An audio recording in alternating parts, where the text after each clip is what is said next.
Okay, good morning, West Coast USA.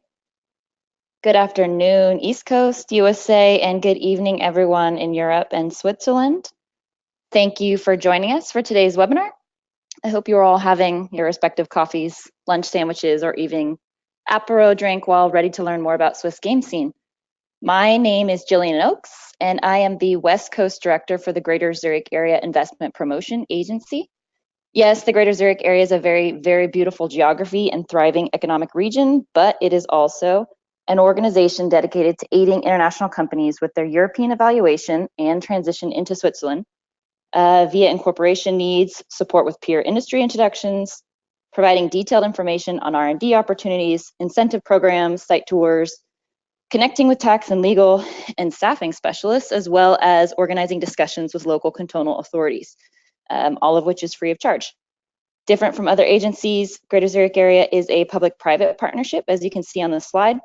We have 8 Swiss states called cantons and 2 Swiss cities on the public side, as well as approximately 25 private corporates on the private side to the right of the slide, as well as some of Switzerland's key institutions as our scientific partners. So today we are thrilled to highlight a fast-growing industry within Switzerland, one that capitalizes on the creative design finesse and the computer science technical aptitude of the Swiss labor force, developing not only exciting new consumer and enterprise products, but also pioneering new segments within the space to enhance and optimize how we interact with technology. I am talking about the impressive Swiss game industry. And here are a few examples I want to highlight. First, the Disney Research Lab Zurich.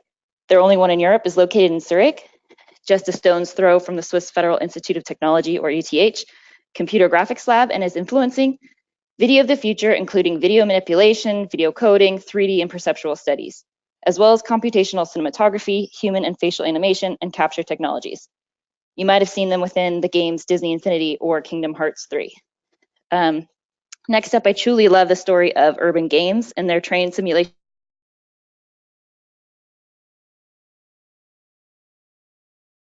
of the Swiss railroad system, the canton of Schaffhausen. And if you guys don't know the Swiss railroad system, let me tell you, it is very easy, reliable, and extremely enjoyable. The success of Urban Games Transport Fever allowed them to double their employees and release the highly anticipated sequel, Transport Fever. Next, Zurich University of the Arts developed Gabarello, a playable physiotherapeutic game for the rehabilitation robot Locomat to train children with lower body motor loss. This was a cooperation between the University Children's Hospital Zurich, the Institute for Neuropsychology at the University of Zurich, and the Sensory Motor Systems Lab at ETH. Truly an optimal trifecta and case study of incorporating game technology with the dominant Swiss life sciences industry. We have also seen recent acquisitions of Swiss virtual reality and 3D software startups Dakuda, FaceShift, Zurich Eye, and Procedural by the companies that you might have heard of, Magic Leap, Apple, Facebook Oculus, and Esri, respectively, which should show you just how valued the Swiss startup technology is on a global level. Finally, a supportive regulatory environment and thriving ecosystem where academic institutions like ETH Game Technology Center, the Zurich Institute of the Arts, Masters of Game Design, and industry platforms come together to create the perfect storm. Before I introduce you to today's speakers, let me do some housekeeping and acquaint you with what you see on your screen. To the left is the GoToWebinar viewer through which you can see the presentation. To the right is the control panel where you can raise your hand, ask a question, select audio mode, and so forth. We will have a Q&A at the end of the presentation, so please submit your questions throughout today's webinar directly in the panel on your right. And we will also record the presentation and email the webinar attendees within 48 hours, as well as provide a YouTube link for today's presentation. So without further ado, it is my absolute honor to introduce you to our first speaker, Chris Bergstresser. Chris is a mobile and video game executive who specializes in transforming organizations with innovative growth, revenue streams, development methodologies, and user acquisition strategies. Chris was instrumental in the launch of groundbreaking entertainment with Sega and involved in negotiating multi-million-dollar partnerships with Disney, Microsoft, and ESPN for Konami. More recently, Chris led mobile and web strategy for the game developer platform Miniclip, which is actually what brought him to Switzerland, where he now resides, and his partner of MTGX, which we'll get more into later. Chris is also the president of the board of the Zurich Game Festival, Ludicious, which is held every January in Zurich. So, welcome, Chris.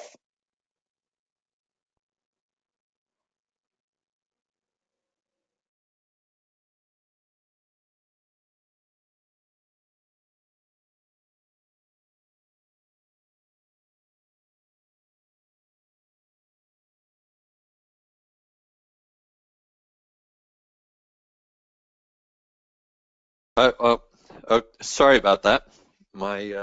My microphone was off.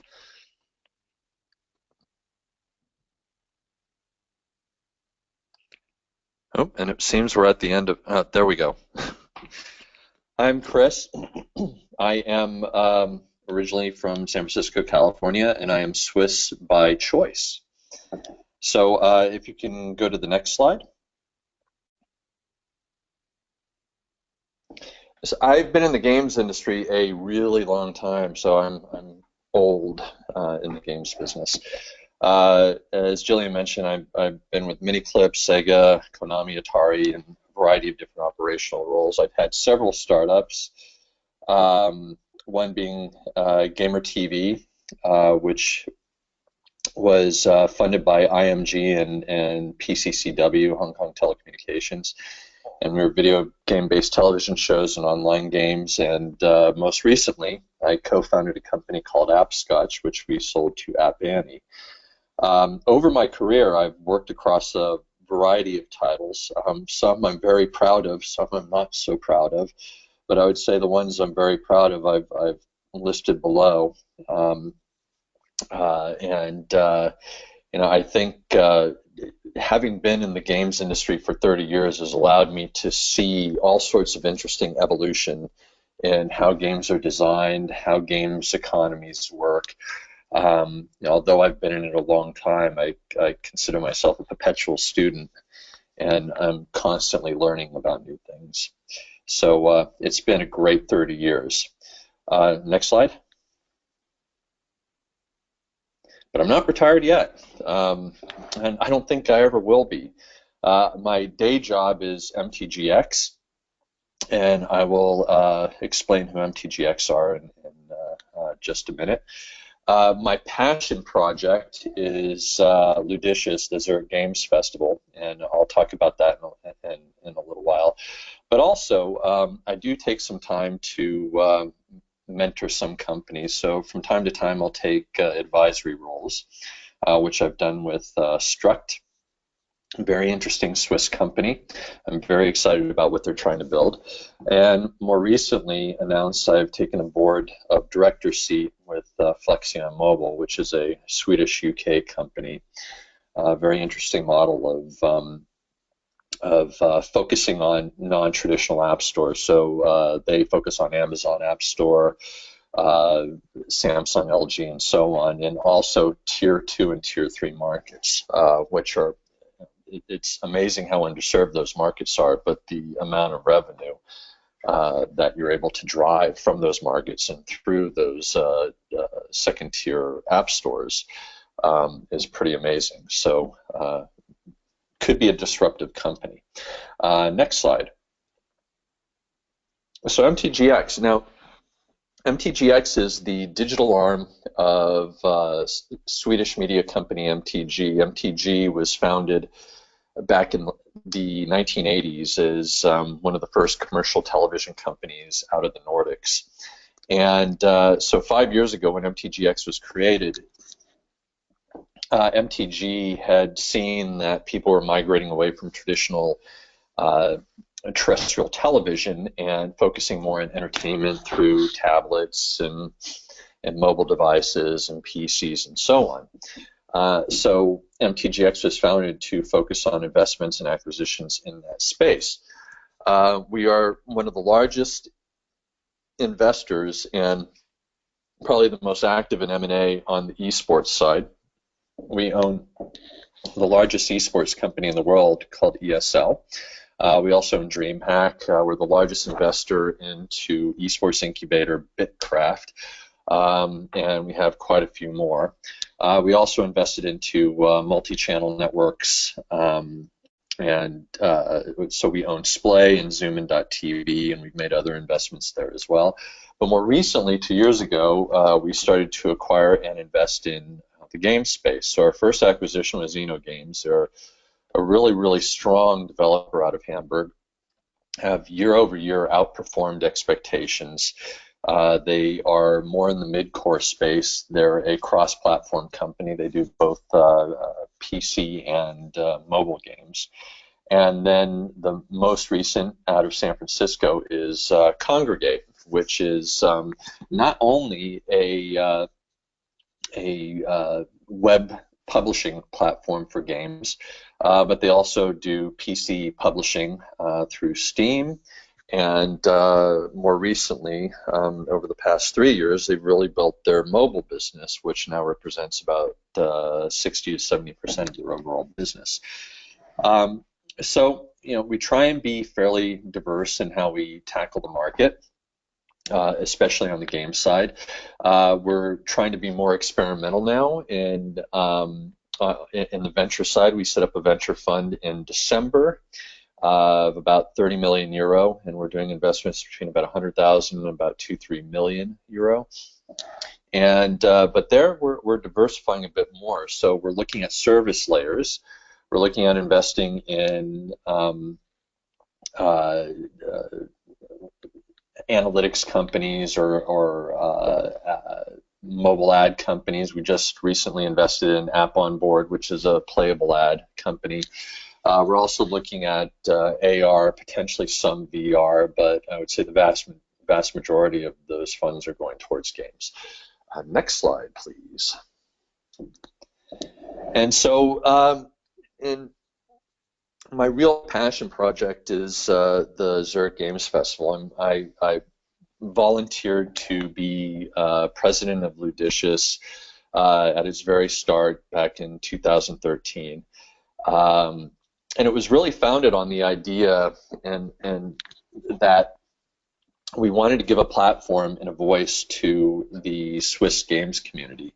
The Swiss games community is, and I think people find it surprisingly rich. The talent pool is incredibly deep, not to mention just phenomenally talented, and very innovative. But never really anything that allowed them to really sort of show what they can do and give them a voice in the global games industry. So we decided to bring the global games industry to Switzerland. But not only that, it's not only for the games companies in Switzerland, but Switzerland also has a rich tradition of universities that teach people art and design and technology. And we also wanted to give a platform to those universities initially in Switzerland, but then wind up extending that all over the world to students of game design and game development to participate in Ludicious, to meet the pros from around the world and learn from them on what it is to be a game designer or a game developer or run your own company. So it's a very rich pool of Swiss game developers, students in Swiss students in game design, but pairing them with the rest of the world to learn and to collaborate and to interact. And it really does, when we bring people there, it really does give them a sense of what Switzerland has to offer. And the rich and actually, lengthy time the Swiss have been in the games industry. So that's it from me. Jillian, I turn it back over to you. Thank you so much, Chris. That was very interesting, and looking forward to our moderated discussion in just a bit. But now it is my pleasure to introduce and give the digital mic to Philomena Schwab, Zurich-based game designer and co-founder of Stray Fawn Studio, which recently won GDC's 2018 Best in Play for Nabatus, the space drone constructor game. She also led the design for Niche, a game about population genetics that raised $72,000 on Kickstarter. Additionally, Philomena founded Playful Oasis, a collective of 25 international developers that promote nature and biology-related games. Philomena finished her master's in game design at the Zurich University of the Arts and is co-organizing the GameZ Festival, a free game exhibition festival in Zurich. She is a board member of the Swiss Game Developers Association. So everyone, welcome Philomena. Hi everybody, thanks a lot for having me. It's great that I can show you like one example of the many Swiss developers and Swiss games. So I'm happy to quickly introduce you to my company, which is called Strayfon Studio. It was founded in 2016 together with a business partner who has a background in computer science. So my background is mostly game design. As Gillian explained, I studied at the Zurich University of the Arts. I did my bachelor and my master's there. And if you go to the next slide, you will see the game that I made for my bachelor thesis. It's called Niche Genetic Survival Game. So I couldn't originally decide if I want to study biology or game design. So I made a deal with myself that I would make, as a final project for university, I'd make a game about evolution and just a scientific topic so that I could bring in those interests as well. And besides making the game as my bachelor, I then did my master's in order to find out how I can properly promote the game, since I made 2 mobile games during my bachelor studies, both of which didn't really do well financially. So in my master's, I really looked at how I can promote this game that I made as a bachelor, and then as a final thesis in the master, I made a Kickstarter campaign for it. If you go to the next slide, I'll just give you a little bit of an insight what a Swiss game maybe looks like. So this is a screenshot from our game. In the game, you are basically in charge of a group of animals and you try not to go extinct. So these are some of the critters that people have bred. And if you go to the next slide, you can see that the whole breeding mechanic in this game is actually quite complex. So you see for this little baby animal here, you can see its genetics. Like every single part of its body is decided by a specific gene. It has genes for its blood clotting. It has different immunity genes that decide if it gets sick or not, in what environment. It can be an albino, or it can have melanism. It has eye colors, and so on and so on. And then as you control your group, you basically also decide who breeds with whom, and you try to adapt to the different environments and challenges that the world gives you. If you go to the next slide, you can just see some very quick examples of how that can maybe look like in the game. For example, this is a toxic group of animals that lives in the swamp and that mostly lives off digging up roots and eating toxic berries. Or on the next slide, here we have a hunter tribe that lives in the mountains and that really goes after rabbits and bigger prey in order to survive.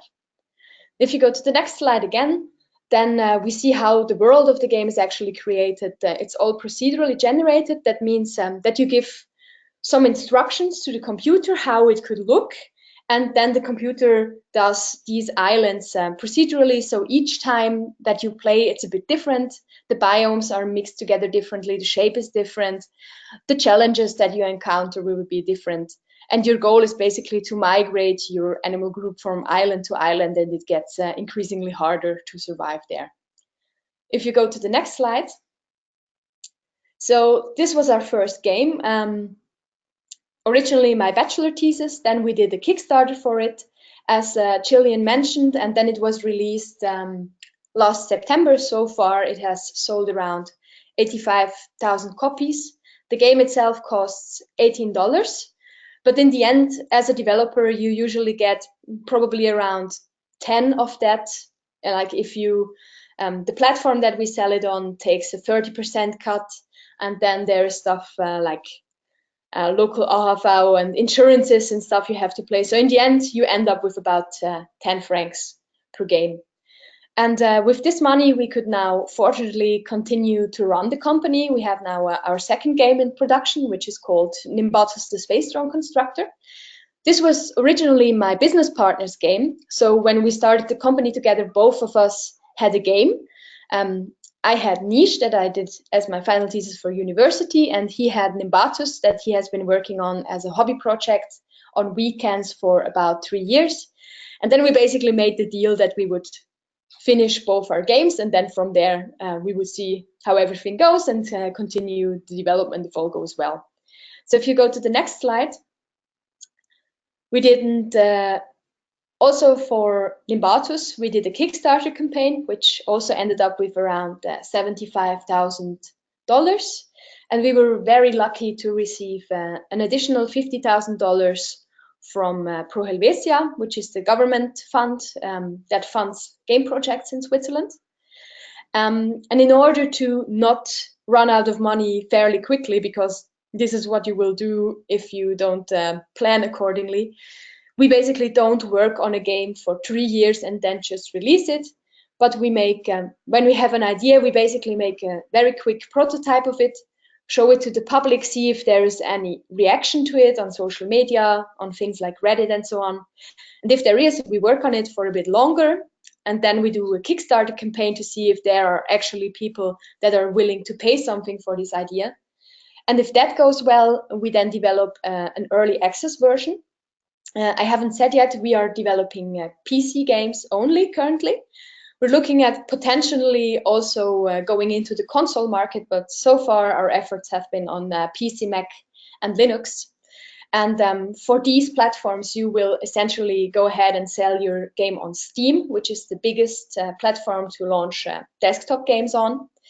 And when you do that, you can release your game even though it's not finished. This program is called Steam Early Access. It basically gets a big stamp that the game is not yet finished, but people can buy it anyways. And that is how we finance our further development. Because we make simulation games as urban games that Gillian mentioned earlier, this genre allows us to very easily add new content without like adding big spoilers to the game or whatever. So we can add some new things and that makes the game interesting again. So it's no problem to show it early on. And then we basically launch it on Steam Early Access, and then it stays on Early Access as long as it finances its own development and as long as we're having fun working on it. So this is essentially our model. It seems to be a tendency that a lot of Swiss developers are making simulation games recently for some reason. I don't know why. For example, Blindflug Studios, or as mentioned, Urban Games, or the very big, the biggest game from Switzerland, the Farming Simulator. So if you go to the next slide, if you are interested in what we do, you can go ahead and visit our website, and you can of course ask me some questions now, but if you ever come across something that might interest you in terms of the Swiss industry, you are very welcome or very much invited to send me an email anytime. Thanks, back to Gillian. Thank you so much, Philomena. So now let's get into today's moderated discussion. This is actually a new format for our GZA webinar, so please everyone bear with us as we navigate as organically as possible. But I'd like to kick it off with a question directed at Chris. So Miniclip set up European operations in Switzerland a few years ago now. I was curious how that decision was made and what the experience was like as you expanded overseas. Were there any surprises? Excuse me. I mean, I think there's always surprises going into a new country with just sort of your day-to-day things. But you know, from a talent perspective, no. I mean, we sort of expected that we would find some great talent there, and we did. You know, being close to the kind of engineering talent that we expected to find in Switzerland was helpful. It was certainly an attractor for the Danish team we had acquired, who created 8-Ball Pool. And they moved to Switzerland, and 8-Ball Pool was actually created in Switzerland, both the PC version and the mobile version. But the decision to go to Switzerland was to be more central in Europe, and sort of having a central hub to where we might be able to attract more talent from all over Europe to come work for Miniclip there, and especially from within Switzerland, but also from Germany and the Nordics as well, because at that time we could see that there was a lot of interesting things happening out of Finland and Sweden. And of course the tax benefits are phenomenal. So that was always a help as well. So I would say it was a combination of access to talent, proximity to the rest of Europe, and the tax breaks as well. Great. So an overall kind of centralized, ideal business environment. Great. Yeah, exactly. And I think still with Miniclip, the hope is that they will still be able to attract talent there. And having the Swiss hub has really helped propel Miniclip to its current level of success. Great. And then found your way into living and residing in Switzerland for now. Well, yeah, I mean, for me, that transition was super easy. I mean, I have family in the north of Italy that I used to visit through my entire life, so I'm only a few hours from them. But also, just for my wife and daughter, it's idyllic. We all love living there. To me, to some degree, it reminds me of Northern California, 30 years ago, on a variety of different levels. But anyway, it's I think for us it's not it is our permanent home now. But also, I think even for my career, it's been a plus. And even many of the Finnish companies that I discuss, they always say the same thing. They said, we're always thinking that maybe we should put something in Switzerland because the engineering talent is so good there. Yeah, absolutely. And that was, I think I just read that the Swiss federal government just officially recognized the cultural potential of video games in terms of technology and creativity. So I think you're spot on. Woohoo! So, yeah.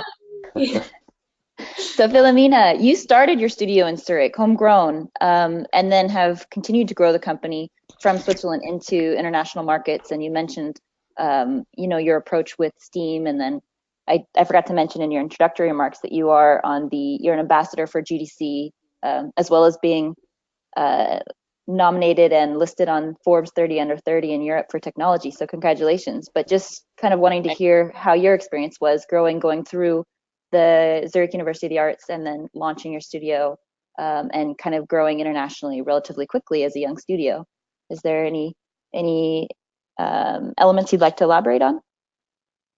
Yeah, so it was really not hard to find good teammates because they're all over the place. Even if you just look at my own class from the Zurich University of the Arts, there were so many great people. And you can basically just do one big look around and you have a very good team that work very professionally. And I think the biggest plus, especially of people coming out from the Zurich University of the Arts, is that they are very multi-talented. So they're basically all-rounders.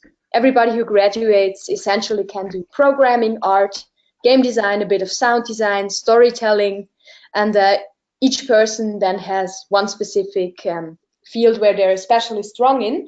But this makes teamwork so much easier because you as an artist work with a programmer, but you understand exactly what kind of assets he or she will need in order to implement things as easily as possible, and also the other way around.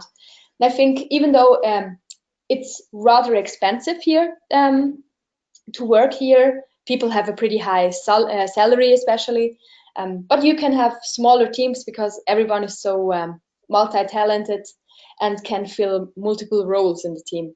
So I think that is a great thing. Other than that, the Pro Helvetia has supported us a lot in the past years, and also thanks, Chris, for the Ludicious. I think this has brought a lot of international people to Zurich and also allowed a lot of local developers to find publishers and investors. There has been quite a lot of growth in terms of game startups. Currently, there's around 80 game startup companies around Switzerland, and Zurich is the main hub for them. Fantastic. I love what you said, that you can get quite a lot done with few people in Switzerland based on the versatility and willingness to wear multiple hats. That's great. But you also segmented pretty smoothly into the next topic I was going to ask you, Chris, to explain a bit more about Ludicious, the game festival held every January, and I think in its 4th year, is that right? Yes, it is. Well, I would say, one of the key aspects is learning and collaboration. And early on, I would say, going back a few years, one thing I always admired about the Finnish games community is I would go to these developer nights, and you'd have all these developers there who are technically competitors. They would get together and they would collaborate. Someone would stand up and say, I'm having this issue with this physics engine. I'm trying to do this for this game we're working on. And someone from another company said, well, we've solved that. This is how we do it. They would collaborate on different ideas of marketing, what they're learning from failure and all these sorts of things. And so early on discussing, what do we really want to accomplish? And it was sort of that idea of learning and collaborating between the different companies, from seasoned professionals to brand new companies, from small developers to big developers, and vice versa, and then even allowing students to come in and understand that. And we've done so many programs, and speaking of the Finns again. We did have many series over, I think, 2 years in a row, where we had many Finnish game companies come in to kind of discuss with Swiss developers this idea of fail fast. And I would say the one thing, the Swiss are tremendous in terms of really paying attention to detail and perfection in design. But sometimes, that's been a limiter a little bit, because where you really can win in game design is being able to get it in the hands of people. And a lot of people in the marketplace don't understand that, Supercell, with their billions in revenue, they continually have absolute failures, but they're not there to try and make many of these titles commercial hits. They'll put games out that they think, okay, conceptually this is interesting, we put it into the marketplace, we watch how people interact with it, we try and play with it and iterate, and maybe they'll do that 30 times, and they'll fail 30 times, but then they'll hit it big. And so, we wanted to sort of bring that sensibility and that idea to Ludicious, and I think a lot of people really enjoyed that. But I think it also allowed even Swiss game developers to kind of think a little differently about how to approach building games, deploying games, getting direct feedback from audiences, and even embracing free-to-play.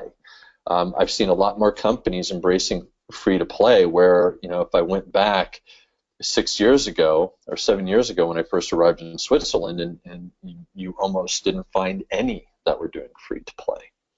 So I'd like to think that Ludicious played a part in that evolution a little bit. Absolutely. Ludicious, I have to ask, I get questions quite a bit on what the meaning of the name Ludicious came from. Just as a small digression, can you? It's a Latin word, is it? Or yeah, it is a Latin word for what was it, Philomena? For play, or I can't. Huh? There's actually two kinds of play. there is Yeah. Ludos and Paideia, and Yeah. Ludos means playing by certain rules. So, for example, a board game would be Ludos, but for example, a child playing in a sandbox is more Paideia. So yeah, it's Yeah. a Latin. Yeah. So, yeah. Thank you.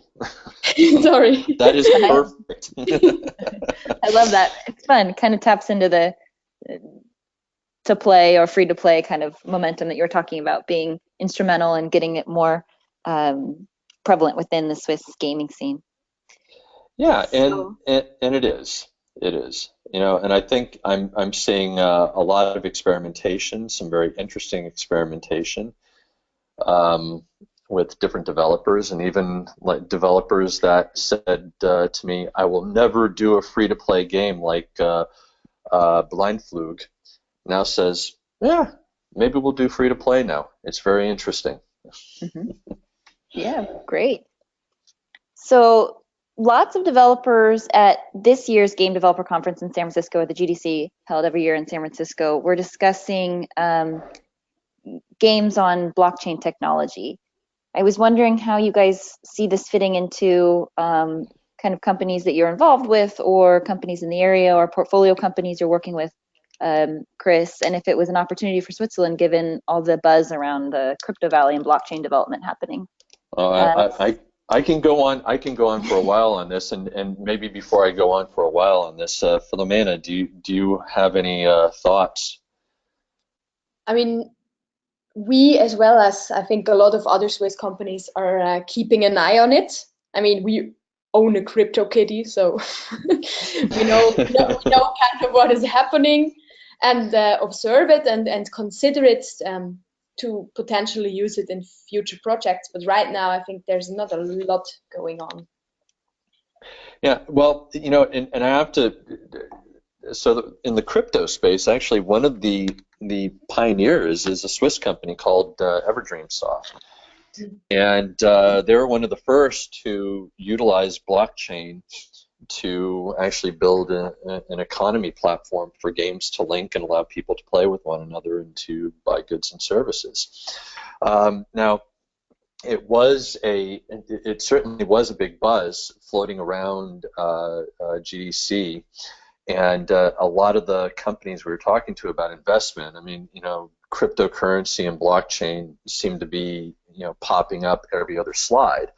And I think there are two reasons for it. I think from the investment community, it is something that we're all excited by, because we're seeing some interesting innovation in say peer-to-peer betting in games for skill-based gaming, or well, skill-based games, not gambling.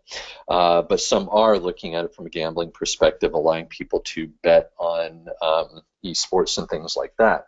So many game companies know that investors are very excited by it. So of course they throw that in there. But I think there's another side to it where developers are looking to try different ways to monetize, to try different ways to build new economies and reach a new marketplace, because the mobile games market is very crowded. Even the PC games market is very crowded. So some developers out, and on top of it, you know, with the platform fees and everything else and the marketing costs, it kind of whittles down how much revenue you ultimately net. So, you know, if blockchain does succeed, that could be a great thing for developers, because it allows them to, they're essentially their own storefront, direct to consumers. So if Jillian, for example, you have a game and I see that game and I want that game, the transaction is directly between you and I. So there's no more Apple, there's no more Google, there's no more Steam. It's just a direct transaction. And but then also from a competitive gaming standpoint, what's great about blockchain, and I'm seeing this from other developers in the competitive gaming space, is that blockchain allows for, you know, pretty significant anti-cheat tech, and it makes it very difficult, if not impossible, for people to cheat, and that's really important in competitive gaming, especially esports. So, whether or not ultimately it succeeds, I think is a big question mark. But from an MTG perspective, we definitely see it as a trend. There are plenty of developers out there that are, in the very least, playing with it and incorporating it into some of their design ideas. Um, but um, but for us, in terms of investment, yeah, we'll make some strategic investments here and there, because if it does hit, we certainly don't want to be the last ones in line to try and invest in that space. Mhm. Smart. I think it's absolutely important to keep an eye on it and kind of keep your finger on the pulse. But Yeah. you mentioned trends. Aside from blockchain, are there trends that the two of you guys see within the industry that everyone should be aware of within the next 5 years, in terms of AR, VR, regulatory issues, financing? Is there anything that jumps out at you, Uh, or? Take it away, Philomena. I think there is plenty more to uncover in the AR space. I mean, I'm actually very impressed with how far VR has come. I initially didn't suspect it would go this well, since we have a VR trend every few years, and then it fades out again. But in terms of AR, I see a lot of potential also, like flowing into other markets, not just the game market. But I think the game market will be the leader in innovation again as it comes down. Mhm. Chris? Yeah. So I'm seeing some interesting trends in messenger games. I mean, not just for Facebook Messenger, but even Twitch has thrown their hat into the ring, and there's some really interesting technology, and I think coming out on that, simply because there's now a marketplace for these clunky little HTML5 games. But because the marketplace has opened up, I'm seeing a lot of innovation there and a lot of companies sort of switching to that. And so now we're starting to see Unity kind of combined with HTML5 for some of these messenger games, where you're getting more of a native experience when you're playing on your mobile phone. And that was sort of the big issue with HTML5, is that you couldn't get a native gameplay experience. But because of this phenomenon and this recent trend over the past year or so of messenger games, we're seeing a lot of innovation there.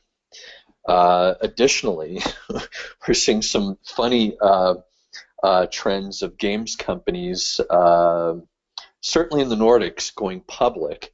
That kind of throws a little bit of a strange twist into how we're trying to position ourselves to potential investment or acquisition targets. And I don't know that that trend is actually a good thing long term, because for every good company like Stillfront that does really well in the public market, you get about 5, 6, 7, or 8 that just bomb, and investors look at the bomb and not the one beautiful example. Mhm. Additionally, we're seeing trends in competitive games.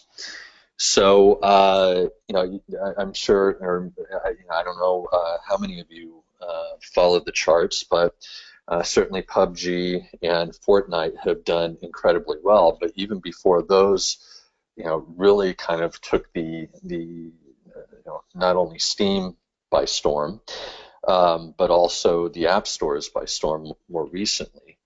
Um, there were quite a few other game companies like Supercell doing Clash Royale, and so these PvP or even more multiplayer games like Vainglory, which is more of a MOBA type game, have been slowly coming out, and you're seeing the mass market accept this more and more and more. So we're seeing a lot of innovation there.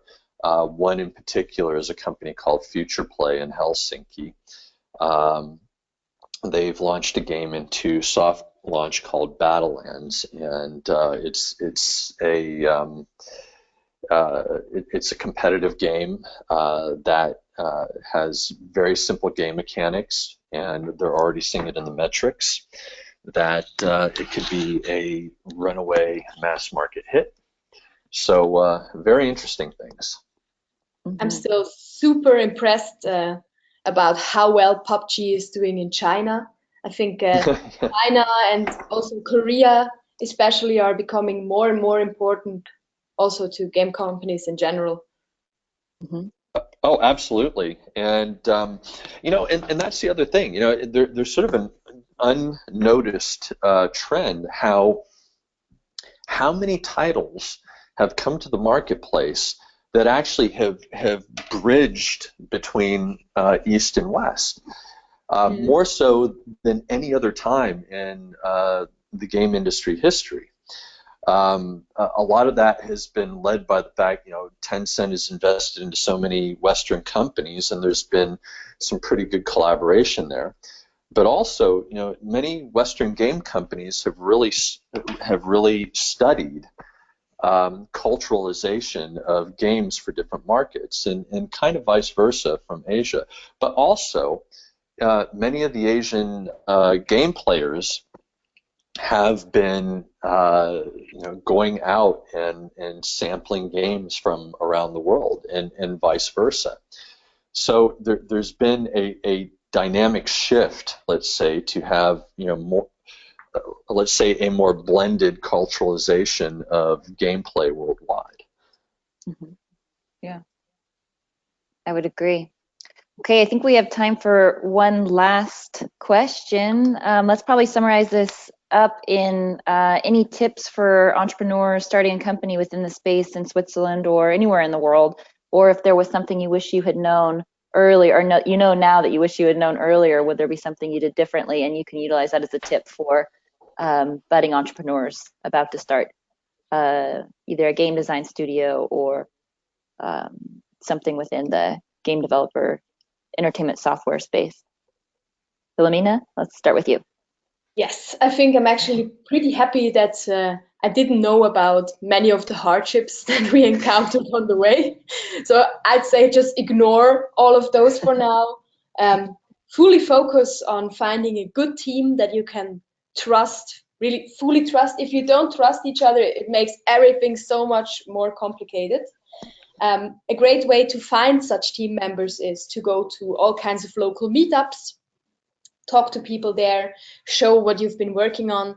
A great skill to have is being able to develop your own prototypes, because then you can actually find team members.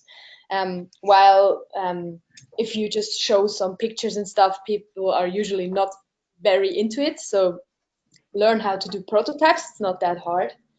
Go to all the events, go to all the festivals such as Ludicious, and hang out. Look if there's like some groups online for your local scene. For example, Switzerland has a Discord channel for local Swiss developers, or some Facebook groups, and you can meet lots of cool people there and start something with them.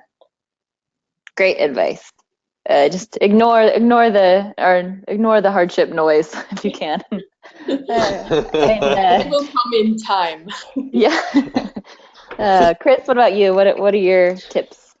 Well, I would say, join your local International Game Developers Association. They have a really strong one in Switzerland, and but they're all over the place, and it's always a great resource. And I would say, talk to a lot of people, reach out to as many people in the games industry as you can, and ask them about their experiences and their ideas. Share your ideas and what you're doing with them. Try and open a collaborative dialogue.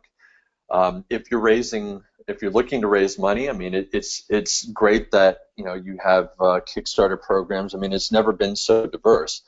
But I do warn you, never take stupid money. If you do wind up going with angel investors or seed investors, find ones that understand the games industry, understand your domain, and that actually have a network that understand that domain, so that as you raise more and more cash, they can open up that network, but more importantly, they can open up that network to people who are experts and who might be able to advise or help or guide.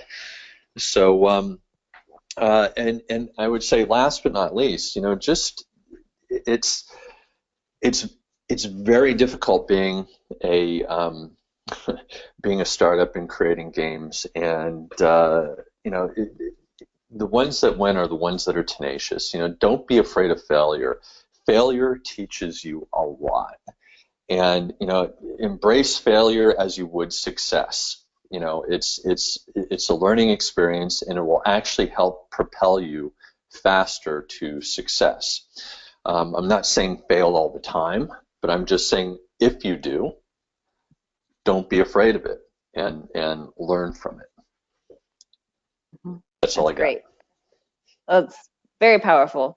I also enjoy the strategic investment and utilizing your investors as part of the team and not just as money.